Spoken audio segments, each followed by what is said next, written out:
محترم حاضرین و سامعین، تعریف و توصیف کی تمام قسمیں خالص اللہ رب العالمین کے لیے لائق و مناسب ہیں۔ درود و سلام نازل ہو اللہ کے آخری رسول محمد الرسول اللہ صلی اللہ تعالی علیہ وسلم پر۔ اللہم صلی علی محمد وعلی آل محمد کما صلیت علی ابراہیم وعلی آل ابراہیم انک حمید مجید۔ اللہم بارک علی محمد وعلی آل محمد کما بارکت علی ابراہیم وعلی آل ابراہیم انک حمید مجید۔ محترم حضرین کرام، آپ تمام کو اندازہ ہے شعبان کے مہینے میں ہم اور آپ داخل ہیں۔ شعبان کے احکام تقریباً ہم تمام کو اچھی طرح سے معلوم ہی ہیں، اس کے باوجود اس ماہ کی مناسبت سے کچھ جانکاریوں کی تذکیر یا یاد دہانی مناسب معلوم پڑتی ہے۔ حاضرین، شعبان کے مہینے کے بارے میں نبی کریم صلی اللہ تعالی علیہ وسلم کا معمول صیام کا تھا، روزوں کا تھا۔ ازواج مطہرات میں سے عائشہ صدیقہ رضی اللہ تعالی عنہ، ام سلمہ رضی اللہ تعالی عنہ اور بھی ازواج کا اس ماہ کے بارے میں نبی کریم صلی اللہ علیہ وسلم کی عادت مبارکہ کو لے کر یہ بیان ہے کہ نبی کریم صلی اللہ علیہ وسلم رمضان کے علاوہ شعبان سے زیادہ کسی مہینے میں نفل روزوں کا اہتمام نہیں کرتے تھے۔ یعنی رمضان کے روزے تو فرض ہیں ہی، رمضان کے بعد کسی مہینے میں اگر سب سے زیادہ روزہ رکھتے تھے وہ شعبان کا مہینہ ہوتا تھا۔ بعض احادیث میں یہ ہے کہ میں نے نبی کریم صلی اللہ علیہ وسلم کو لگاتار 2 مہینے کبھی روزہ رکھتے ہوئے نہیں دیکھا سوائے شعبان اور رمضان۔ بعض احادیث میں یہ ہے کہ نبی کریم صلی اللہ علیہ وسلم شعبان میں اکثر دنوں کا روزہ رکھتے تھے، یہاں تک کہ پورے مہینے کا ہی روزہ رکھ لیتے تھے۔ تو ان تمام احادیث سے معلوم ہوتا ہے کہ نبی کریم صلی اللہ علیہ وسلم شعبان کے مہینے میں تاریخ متعین کیے بنا، دن متعین کیے بنا کثرت سے روزوں کا اہتمام فرماتے تھے۔ اس کے باوجود آپ صلی اللہ علیہ وسلم کا امت کے لیے حکم یہ ہے کہ جب شعبان کا آدھا مہینہ گزر جائے تو تم روزے نہ رکھو، الا یہ کہ کسی کی عادت کا روزہ یا ضرورت کا روزہ چل رہا۔ مطلب یہ ہے کہ 15 شعبان کے بعد اگر ہم روزے رکھیں گے تو ایسا نہ ہو کہ نفل روزوں کے رکھنے کی وجہ سے رمضان کے فرض روزوں کے لیے ہم کمزور ہو جائیں یا بیمار ہو جائیں یا کوئی پریشانی آ جائے۔ لہذا 15 شعبان کے بعد روزہ وہی رکھے جن پر کوئی فرض روزہ باقی رہ گیا ہو، یا جن کو پیر جمعرات کے روزوں کی عادت ہو تو وہ پیر جمعرات کو روزہ رکھے، کوئی سی بھی تاریخ آ جائے شعبان کی۔ خاص کر کے ارادہ کر کے نفل روزہ 15 شعبان کے بعد نہ رکھا جائے، یہ امت کے لیے تعلیم۔ مگر نبی کریم صلی اللہ علیہ وسلم رمضان میں کثرت سے روزے رکھا کرتے تھے۔ اگر احادیث کا مطالعہ کیا جائے تو عمل کے اعتبار سے اس مہینے میں اور کوئی بھی چیز، یعنی ہمیں اس مہینے میں کیا کرنا چاہیے، اس اعتبار سے اس مہینے میں روزوں کے علاوہ اور کوئی چیز ثابت نہیں ہے۔ نبی کریم صلی اللہ علیہ وسلم کی تعلیمات کا خلاصہ یہ ہے کہ شعبان کی پہلی تاریخ سے لے کر 15ویں تاریخ تک جس کو جتنے روزے میسر ہوں وہ آرام سے روزے رکھ سکتا ہے۔ 1 رکھے، 2 رکھے، 5 رکھے، 10 رکھے، 14 رکھے، 15 رکھے، تاریخ متعین کیے بنا شعبان کی پہلی سے 15 تاریخ تک جتنے روزے میسر ہو وہ رکھ لے۔ اسامہ بن زید رضی اللہ تعالیٰ عنہ ایک صحابی ہیں، جامع ترمذی کی ایک حدیث کے مطابق انہوں نے نبی کریم صلی اللہ علیہ وسلم سے یہ پوچھا تھا کہ اللہ کے نبی، شعبان سے زیادہ کسی مہینے میں ہم آپ کو روزہ رکھتے نہیں دیکھتے ہیں، کیا معاملہ ہے؟ آپ اس مہینے میں اتنے زیادہ روزوں کا اہتمام کیوں فرماتے ہیں؟ تو نبی کریم صلی اللہ علیہ وسلم نے یہ فرمایا تھا کہ رمضان سے پہلے کا یہ مہینہ غفلت کا مہینہ ہے. لوگ رمضان کے انتظار میں کہ بس رمضان آنے والا ہے، عبادت کریں گے، اس انتظار میں شعبان کو بڑی غفلت میں گزار دیتے، ہلکے میں لے لیتے، جبکہ اس مہینے میں اللہ کے یہاں اعمال پیش کیے جاتے ہیں. اور مجھے پسند ہے کہ میرا عمل جب پیش ہو تو میں روزے کی حالت میں ہوں، اس لیے میں اس مہینے میں کثرت سے روزہ رکھتا ہوں. اس حدیث سے بھی معلوم ہوا کہ ہمیں اس مہینے کے روزوں کا اہتمام کرنا چاہیے. اگر ہمارے لیے ممکن ہو، اگر ہمارے لیے میسر ہو تو ضرور کرنا چاہیے، کیونکہ یہ غفلت کا مہینہ ہے، اور غفلت کے مہینے میں خاص طور پر توجہ کے ساتھ عبادت کرنا اللہ تعالیٰ کو بہت زیادہ پسند ہے. اسی لیے نبی کریم صلی اللہ علیہ وسلم اس مہینے میں بالکل غفلت میں نہیں آتے تھے. اب سوال یہ ہے کہ اس مہینے میں جو چیزیں ہمارے معاشرے میں مشہور ہیں ان چیزوں کی حقیقت کیا ہے؟ تو ہمارے معاشرے میں جو چیزیں اس مہینے سے متعلق مشہور ہیں ان کو ہم آسانی سے بانٹ سکتے ہیں. ایک تو شب برات مشہور ہے. ایک شب برات میں قبروں کی زیارت مشہور ہے. ایک شب برات میں فیصلے مشہور ہیں.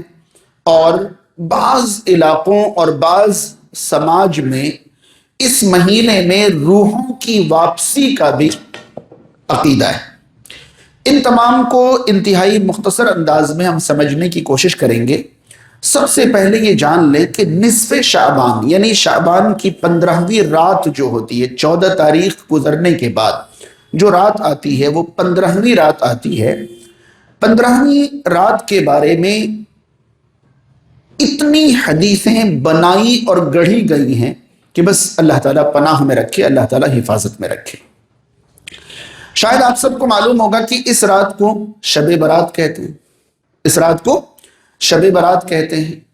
حیرانی ہوگی کہ شب برات 2 لفظوں سے مل کر بنا ہے، ایک شب اور ایک براءت. براءت کا معنی نجات، چھٹکارا یا لا تعلق ہونے کا اظہار کرنا. قرآن مجید میں سورہ توبہ کو سورہ براءت بھی کہتے ہیں. سورہ توبہ کو سورہ براءت بھی کہتے ہیں. اور اس سورہ کی شروعات اللہ تعالیٰ نے لفظ براءت سے کی ہے. براءت من اللہ، اللہ کی طرف سے تعلق ختم ہونے کا اعلان ہے کفار کے ساتھ. تو براءت کا معنی تعلق ختم ہونے کا اعلان بھی ہے، اور براءت کا معنی نجات اور چھٹکارا بھی. مگر شب جو لفظ ہے اس کا معنی ہے رات. شب کا معنی رات. حیران ہونے کی بات یہ ہے کہ شب اور براءت دونوں ایک زبان کا لفظ ہی نہیں. شب عربی کا لفظ ہی نہیں ہے، فارسی کا لفظ ہے، اور براءت فارسی کا لفظ ہی نہیں ہے، عربی کا لفظ. براءت کا لفظ قرآن مجید میں براءت من اللہ، اور شب عربی زبان کا لفظ ہی نہیں. اب یہ بتائیے کہ عربی زبان میں رات کو لیل کہتے ہیں. اگر برات کے حساب سے دیکھیں تو لیلۃ البراءت ہونا چاہیے. قرآن اور حدیث میں کہیں لیلۃ البراءت کا لفظ بھی نہیں آیا. جیسے ہندوستان میں شروعاتی دنوں میں فارسی کا چلن زیادہ تھا، اس لیے اسلامی اصطلاحات فارسی میں مشہور ہو گئی. لیلۃ القدر کو بھی ہمارے یہاں کیا کہہ دیتے؟ شب قدر. تو قدر فارسی لفظ نہیں ہے، عربی لفظ ہے، مگر شب فارسی لفظ ہے. مگر شب قدر کا عربی نام قرآن میں تو موجود ہے نا، انا انزلناہ فی لیلۃ القدر. تو لیلۃ القدر کا لفظ قرآن میں موجود ہے. لیلۃ القدر کو بولنے میں کوئی شب قدر بولے یا بڑی رات بولے یا جاگنے کی رات بولے یا کچھ بھی بولے، مگر اس کا نام تو قرآن میں موجود ہے. شب برات کا نام ہی قرآن و سنت میں کہیں لیلۃ البراءت کے نام سے نہیں ہے. اس نام سے کوئی رات ہی شریعت میں نہیں. اس کے بعد اس رات کے بارے میں جتنی بھی احادیث آئی ہیں ان میں سے 2 احادیث قابل قبول ہیں محدثین کے اصول میں، اور ان دونوں احادیث کا خلاصہ یہ ہے کہ اللہ تعالیٰ اس رات نصف شعبان کو اللہ تعالیٰ اپنے بندوں کی طرف متوجہ ہوتا ہے، توجہ فرماتا ہے، اور شرک کرنے والے اور بغض رکھنے والوں کے علاوہ سب کی مغفرت فرما دیتا ہے۔ بس سمجھ میں آ رہی؟ بیہقی، طبرانی وغیرہ میں یہ حدیث موجود ہے کہ اللہ تعالیٰ نصف شعبان کو اپنے بندوں کی طرف متوجہ ہوتا ہے، توجہ فرماتا ہے، اور شرک کرنے والے کے علاوہ اور بغض رکھنے والے کے علاوہ سب کو معاف کر دیتا ہے۔ یعنی اس رات اللہ تعالیٰ مغفرت فرماتا ہے، اور مغفرت کی جو سبب، جو وجہ ہے، وہ دو چیزیں ہیں۔ ایک، توحید پر بندہ رہے، شرک کرنے والا نہ ہو، اور دوسری وجہ، کسی کے لیے دل میں بغض، کینہ، دشمنی نہ رکھے۔ اگر انسان کا دل اللہ کے بارے میں صاف ہے اور اللہ کے بندوں کے بارے میں صاف ہے تو اس کی مغفرت کا اعلان ہو جاتا ہے۔ یہ حدیث ثابت ہے۔ اب سوال یہ ہے کہ اگر اس رات کے بارے میں اتنی بڑی بات ثابت ہے کہ اس رات اللہ تعالیٰ مغفرت فرماتا ہے، تو پھر ہمیں اس رات کچھ کیوں نہیں کرنا چاہیے؟ اس بارے میں دو تین باتیں ذہن میں رہے۔ سب سے پہلی بات، صحیح مسلم کے اندر ایک حدیث ہے، پہلے اس کو سنیں۔ صحیح مسلم کی ایک حدیث ہے کہ تفتح ابواب الجنت کل یوم الاثنین والخمیس، ہر پیر اور جمعرات کو جنت کے دروازے کھولے جاتے ہیں۔ ہر پیر اور جمعرات کو، ہفتے میں کتنی بار؟ 2 بار۔ تفتح ابواب الجنہ کل یوم الاثنین والخمیس، ہر پیر اور جمعرات کو جنت کے دروازے کھولے جاتے ہیں۔ پھر اللہ تعالی ہر اس شخص کی مغفرت فرما دیتا ہے جو شرک نہ کرتا ہو اور اپنے کسی بھائی سے دشمنی نہ رکھتا ہو۔ سیم بات ہے یا نہیں؟ ہفتے میں کتنے دن کے بارے میں؟ تو کیا ہفتے میں ہر پیر اور جمعرات کو کوئی خاص عمل امت کا کوئی بھی شخص کرتا ہے؟ تو یہ بات تو ہر پیر اور جمعرات کے بارے میں ثابت ہے۔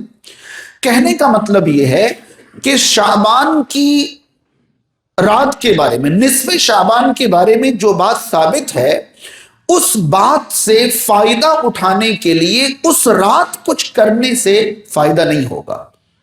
اس کا فائدہ تب ہوگا جب سال بھر، عمر بھر، زندگی بھر اپنے آپ کو توحید سے بچا کر رکھیں اور اللہ کے بندوں کی دشمنی سے بچا کر رکھیں۔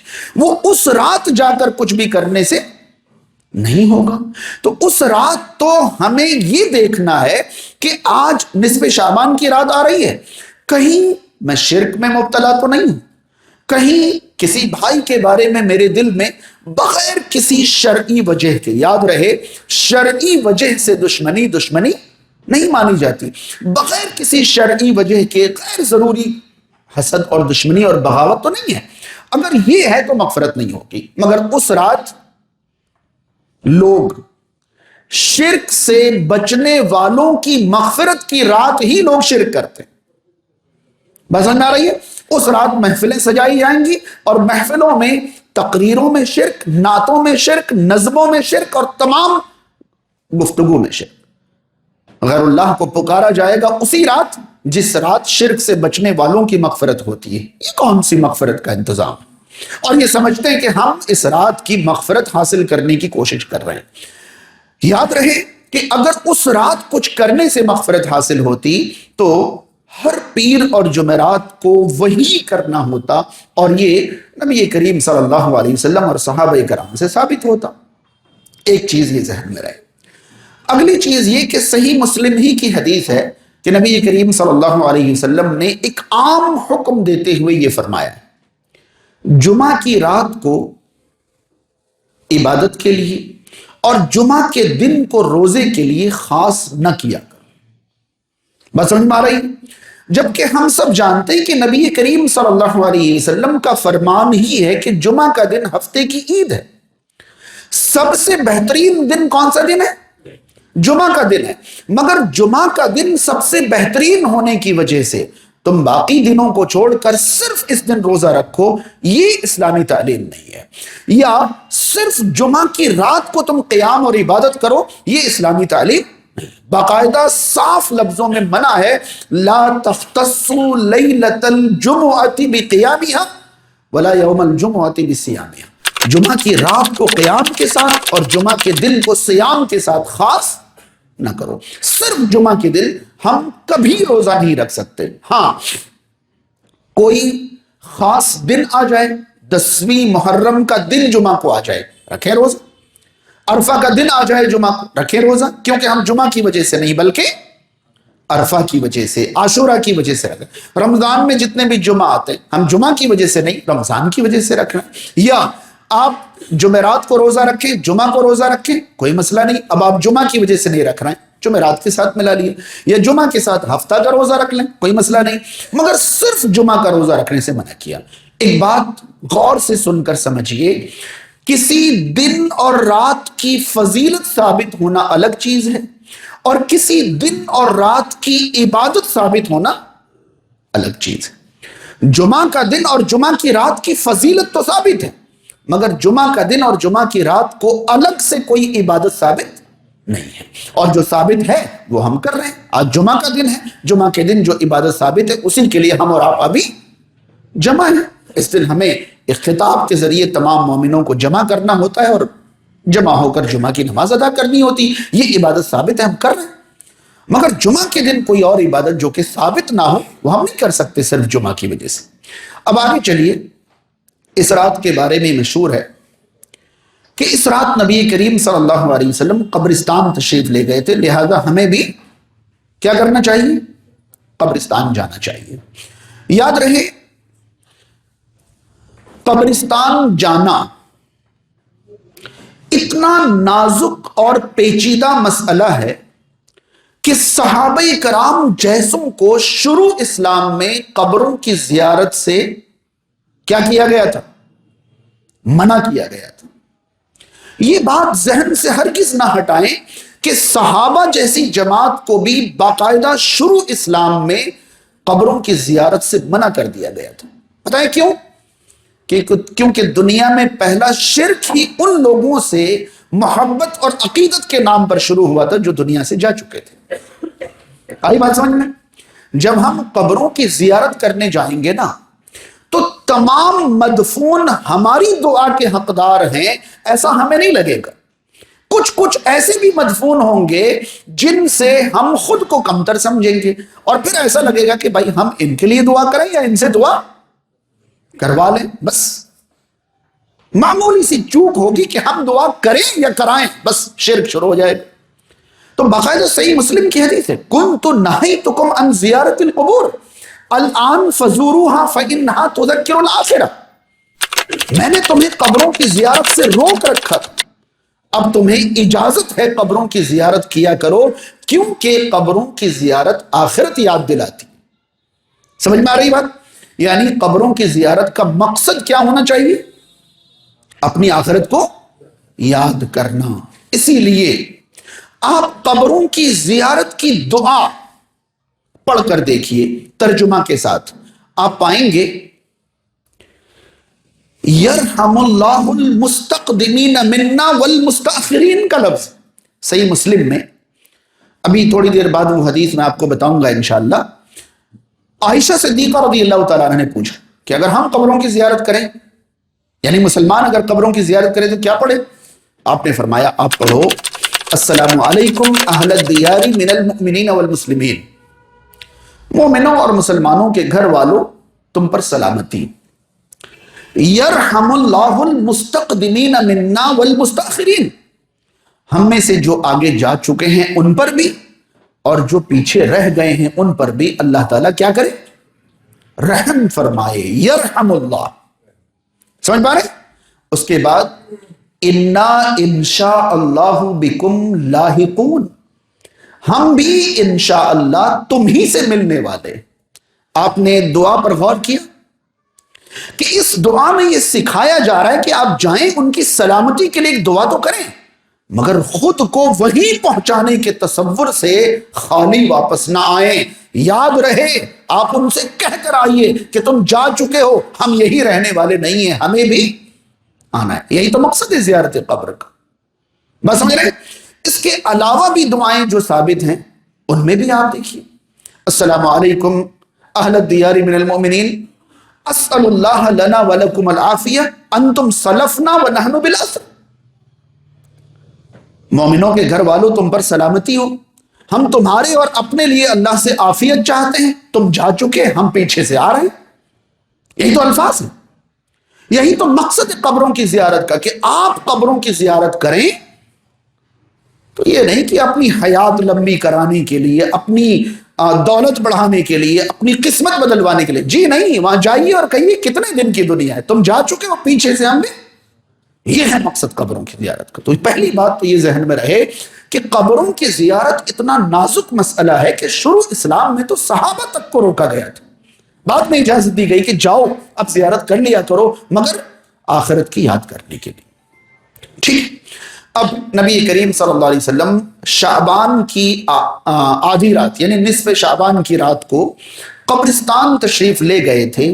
اس بارے میں جامع ترمذی کے اندر ایک حدیث، اور صاف لفظوں میں آپ کو بتایا جائے کہ اس حدیث کو روایت کرنے کے بعد خود امام ترمذی رحمۃ اللہ علیہ نے اس حدیث کے بعد لکھ رکھا ہے کہ یہ حدیث اوتھینٹک اور مضبوط نہیں ہے. آپ جہاں سے دلیل لیں گے وہی لکھا ہوا ہے کہ یہ حدیث میں نے صرف تنبیہ کے لیے، آپ کو خبردار کے لیے لکھا ہے، ورنہ یہ حدیث صحیح، یہ ضعیف ہے، منقطع ہے.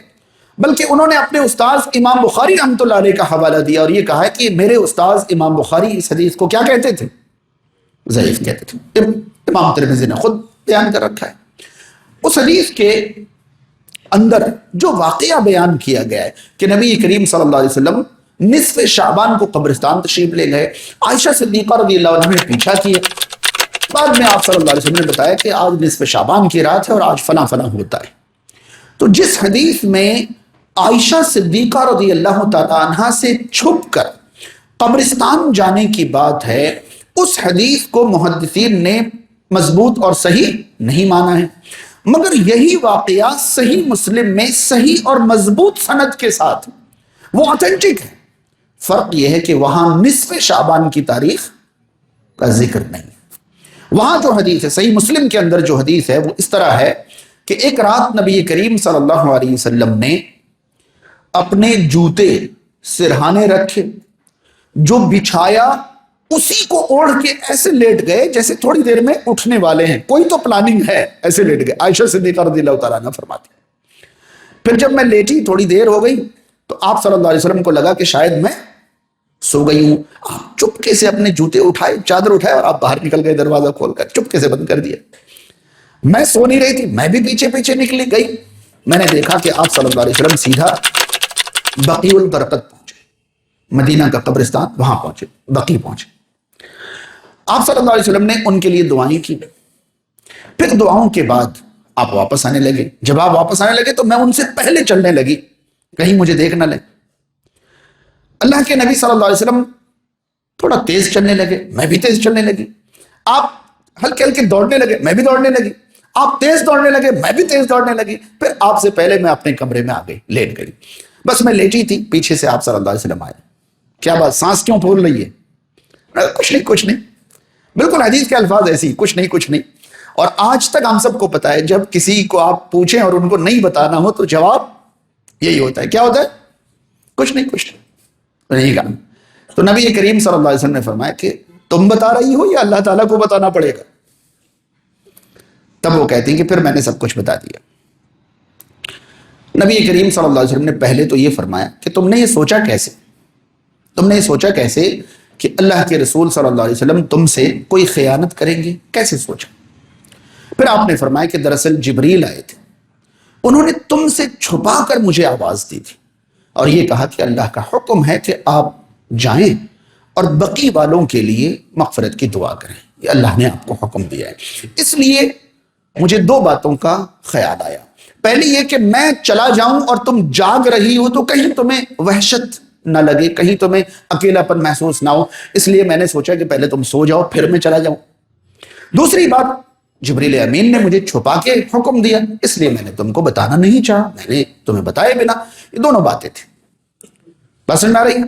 پھر نبی کریم صلی اللہ علیہ وسلم نے وہی ان کے پوچھنے پر کہ اگر کوئی زیارت کرے تو کیا پڑھے، وہ دعا بتائی جو میں نے تھوڑی دیر پہلے بتائی تھی. اب آپ اس حدیث میں دیکھیے کہ نبی کریم صلی اللہ علیہ وسلم قبروں کی زیارت کے لیے چھپ کر تشریف لے گئے تھے. یہ صحیح مسلم میں 15ویں شعبان کے ذکر کے بنا ثابت ہے، مضبوط حدیث ہے. چلیے مان لیجئے کہ یہ نصف شعبان کی رات ہی تھی، تو ہماری شریعت کی سمجھ کتنی کمزور ہو گئی ہے کہ آپ صلی اللہ علیہ وسلم قبرستان تشریف لے جا رہے ہیں اور اپنی بیوی تک کو خبر نہیں ہونے دے رہے ہیں، اور ہم پورے شہر کو جگائے ہوئے ہیں اور سب کو لے کے جا رہے ہیں. یہ کیسے شریعت پر عمل ہو گیا؟ نہیں آئی بات سمجھ؟ اللہ کے نبی صلی اللہ علیہ وسلم جب قبرستان تشریف لے جا رہے تھے تو بیوی کو جگایا، سلایا. ہم تو پورے شہر کو جگا رہے ہیں کہ بھائی جاگنے کی رات ہے، جاگ. آپ صلی اللہ علیہ وسلم تو اپنی بیوی تک کو نہیں جگایا.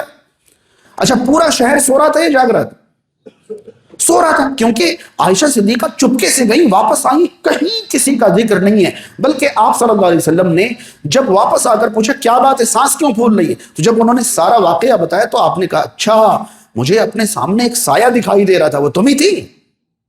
یہ فرمایا سایہ دکھائی دے رہا، کوئی شہر کا نہیں دکھا، کوئی نہیں جاگا ہوا تھا، سارے کے سارے سو رہے تھے. اور آپ کہتے ہیں جاگنے کی رات. اگر زیادہ سے زیادہ اس حدیث پر عمل کرنا ہو تو ذرا غور کیجئے.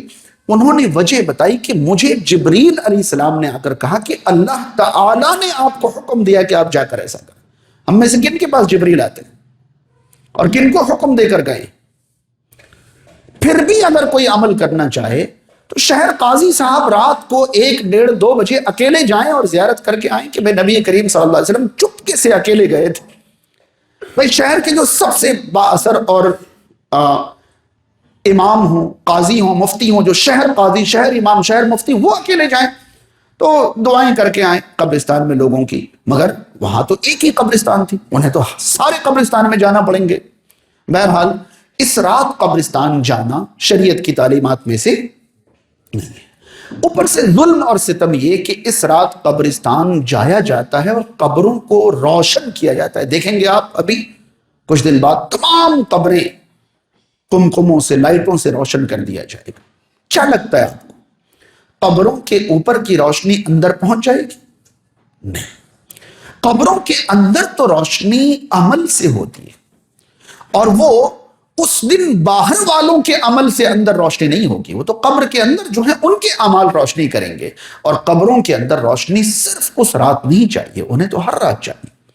اور قبر منور اور روشن ان کے اعمال سے ہوتے ہیں. اگر چاہتے ہیں کہ ہمارا قبر روشن رہے، منور رہے، تو ہمیں اپنی زندگی میں توحید اور اتباع سنت کے تحت بندوں کے حقوق ادا کرتے ہوئے زندگی گزارنی ہوگی. یہ نہیں کہ ہمارے قبروں کے اوپر کوئی موم بتی لگا دے، کوئی لائٹ لگا دے، کوئی چراغ چلا دے تو قبروں کے اندر روشنی ہو جائے گی.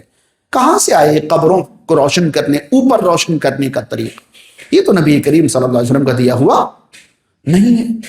اس کے بعد پتہ نہیں ہمارے یہاں یہ تصور ہے یا نہیں، بعض علاقوں میں ہندوستان میں یہ تصور ہے کہ اس سال مرے ہوئے لوگ 15ویں شعبان کو کیا کرتے ہیں؟ واپس آتے ہیں. یعنی کہ جو 15ویں شعبان آج ہے نا، اس سال پچھلے 15ویں شعبان کے بعد جو اسی سال میں مرے ہوں گے ان کی روحیں آج واپس آتی ہیں. ایسا عقیدہ ہے بعض لوگوں کا. اس لیے باقاعدہ بعض علاقوں میں ان کے لیے میٹھی چیزیں، اچھی چیزیں پکا پکا کر چھتوں میں رکھا جاتا ہے. اور یہ خالص غیر مسلمانہ عقیدہ ہے. غیر مسلموں کا یہ ماننا ہے کہ روحیں واپس آتی ہیں، اور اگر انہیں کوئی چیل، کوا، پرندہ حلوہ پوری رکھا ہوا کھاتا ہوا دکھائی دے، کہتے ہیں دادا جی حلوہ کھا کے چلے گئے، نانا جی آئے تھے. ان پرندوں کو وہ تصور کرتے ہیں کہ یہ ہمارے دادا، نانا یا ابا اماں اس شکل میں آئے ہیں. یہ عقیدہ مسلمانوں میں آ گیا. یاد رہے روحوں کی واپسی کا کوئی تصور اسلام میں نہیں ہے. ذرا اندازہ لگائیے کہ ہمیں روحوں کے بارے میں جو معلومات دی گئی ہے وہ یہ ہے کہ نیک لوگوں کی روحیں علیین میں ہیں، اور جنتی راحتوں اور انعامات میں. انہیں جنت تو حاصل نہیں ہوئی ابھی، مگر جنتی راحتیں اور جنتی انعامات انہیں حاصل ہو رہی ہیں. اور بری لوگوں کی روحیں سجین میں، ایک زبردست قید خانے میں، جہاں جہنم کی مشکلات کا انہیں سامنا ہے. ابھی وہ جہنم میں داخل تو نہیں کیے گئے، مگر جہنم کی حرارت، جہنم کی گرمی اور جہنم کی شدت وہ محسوس کر رہے ہیں. اور ان دونوں قسم کے روحوں کے بارے میں قرآن کہتا ہے یشہدھا المقربون، مقرب فرشتے وہاں پر ڈیوٹی دیتے ہیں، حاضر رہتے ہیں، یعنی روحوں کی نگرانی ہوتی ہے، دیکھ بھال کی جاتی ہے، گارڈنگ ہوتی ہے، وہ فرشتوں کی نگرانی میں ہوتے ہیں۔ اب تصور کیجئے کہ ہمارے جو بھی رشتہ دار موت پا گئے، اگر وہ نیک ہیں تو کہاں ہوں گے؟ علیین میں ہوں گے۔ کن حالات میں ہوں گے؟ جنتوں کی نعمتوں میں ہوں گے۔ تو وہ جنتوں کی نعمتیں چھوڑ کر یہ سوجی کا حلوہ کھانے آ جائیں گے؟ ہاں، یہ بتائیے کہ ہم میں سے کسی کو اگر جنت کی نعمتیں ملے تو پھر بھی ہم پرانے گن جائیں گے کہ لاؤ بھائی ہمیں تو میدا اور آٹا دو، ہمیں سوجی دو، یہی کریں گے ہم؟ وہ جنت کی نعمتیں چھوڑ کر کیسے آ جائیں گے یہاں؟ بس سمجھ آ رہی ہے؟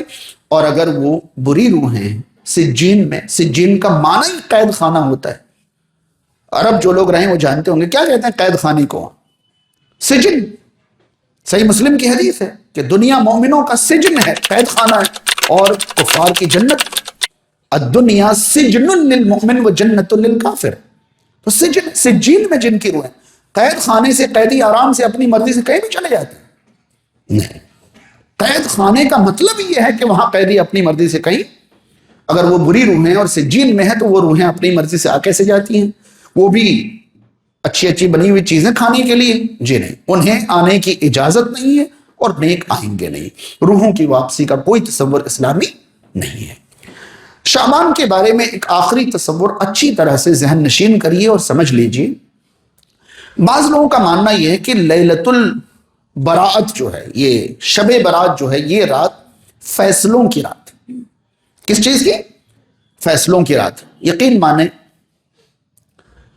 ایک خطاب میں نے یہ سنا تھا، ایک صاحب جمعہ میں منبر پر خطبہ دیتے ہوئے یہ کہہ رہے تھے کہ نصف شعبان کو یعنی شب برات کو مغرب سے عشاء تک پوری دنیا میں کوئی موت نہیں ہوتی ہے، کیونکہ اس دوران فرشتوں کی اللہ تعالیٰ کے ساتھ سال بھر کی میٹنگ چل رہی ہوتی۔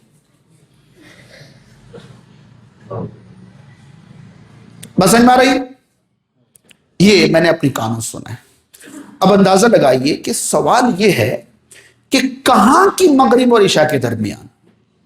ہاں، کہاں کی مغرب اور عشاء کے درمیان؟ کیونکہ مغرب اور عشاء کا وقت تو 24 گھنٹوں پر، اس سے بھی زیادہ پر پوری دنیا میں متغیر ہے، بدلا ہوا ہے۔ کہیں ابھی مغرب، کہیں آدھے گھنٹے بعد، کہیں 15 منٹ بعد، کہیں اور ہر 17 یا 18 کلومیٹر پر آپ مغرب کی طرف جائیں تو سورج کے غروب کا وقت 1 منٹ بڑھ جاتا ہے، اور مشرق کی طرف 17-18 کلومیٹر آپ جائیں تو سورج کے غروب کا وقت 1 منٹ کم ہو جاتا ہے۔ تو کہاں کے مغرب اور عشاء؟ خیر، قرآن مجید کی کچھ آیتوں سے استدلال کیا جاتا ہے، میں وہ آیتیں آپ تک پہنچانا چاہوں گا۔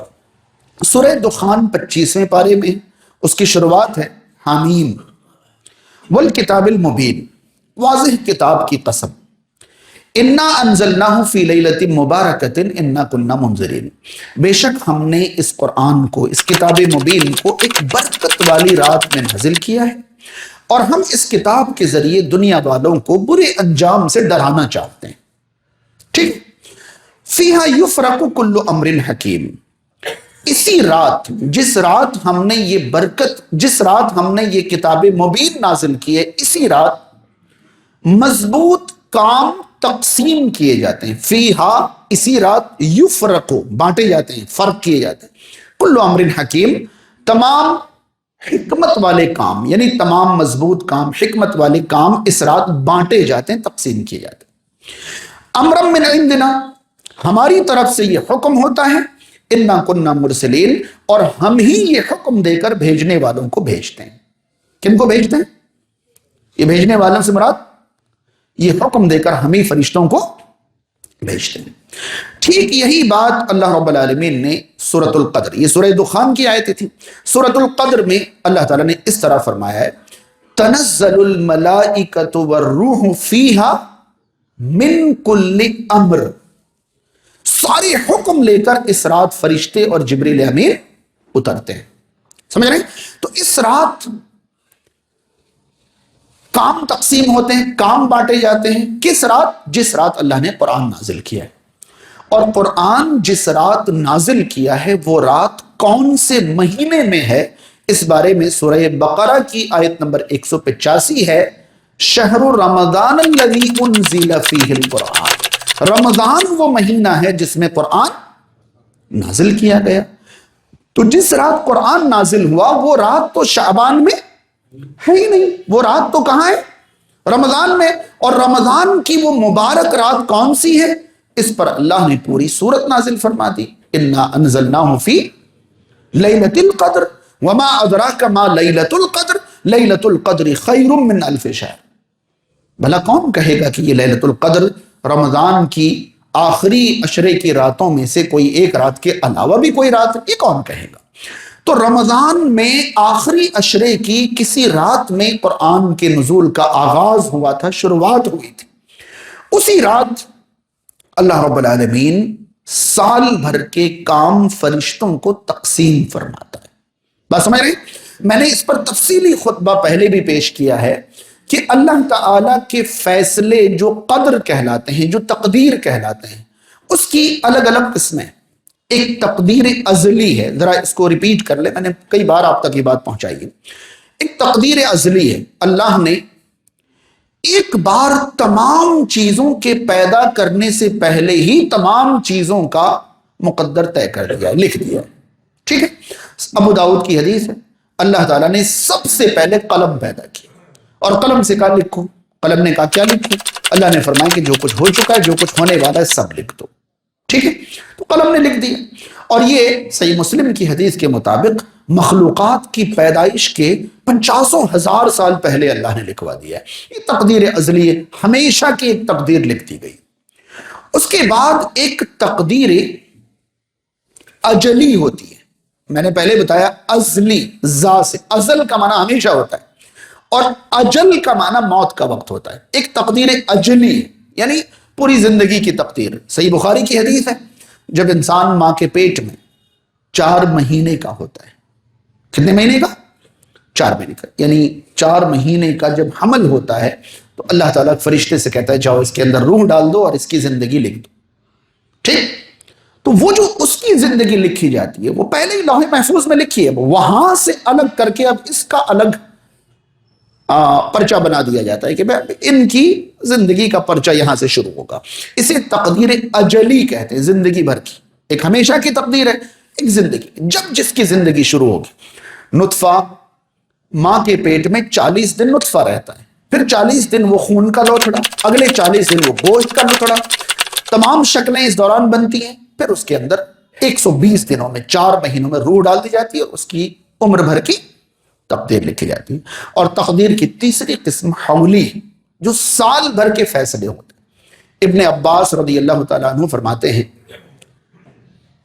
لیلۃ القدر کو کہ دیکھو آج کتنے ایسے لوگ ہیں جو ہمارے ساتھ نمازیں پڑھ رہے ہوں گے، گھوم رہے ہوں گے، ٹہل رہے ہوں گے، لیکن اگلے سال ہمارے ساتھ وہ نہیں ہوں گے، آج ان کا فیصلہ ہو گیا۔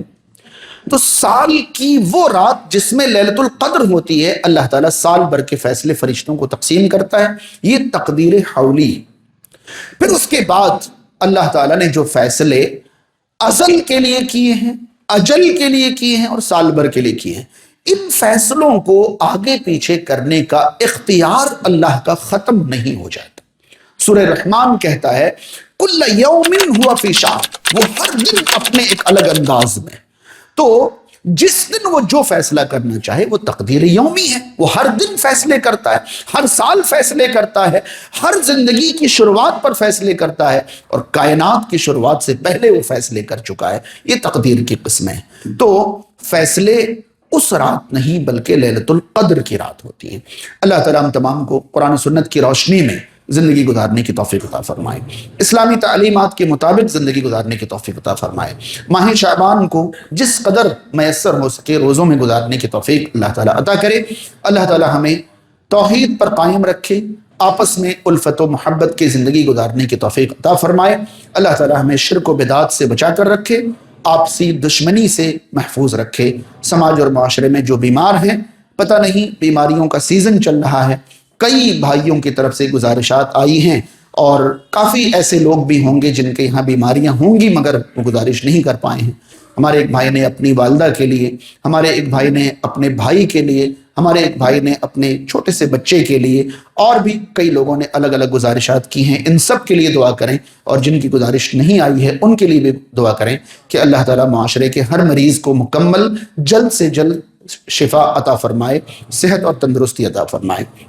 جو لوگ بے روزگار ہیں اللہ تعالیٰ انہیں حلال رزق عطا کرے، جن کے رزق میں تنگی ہے رب تعالیٰ کشادگی فرمائے، جو دنیا سے جا چکے ہیں اللہ تعالیٰ مغفرت فرمائے، جو دنیا میں باقی ہیں انہیں اللہ کی مرضی کی زندگی نصیب فرمائے۔ اقول قولی ھذا استغفر اللہ لی ولکم ولسائر المسلمین۔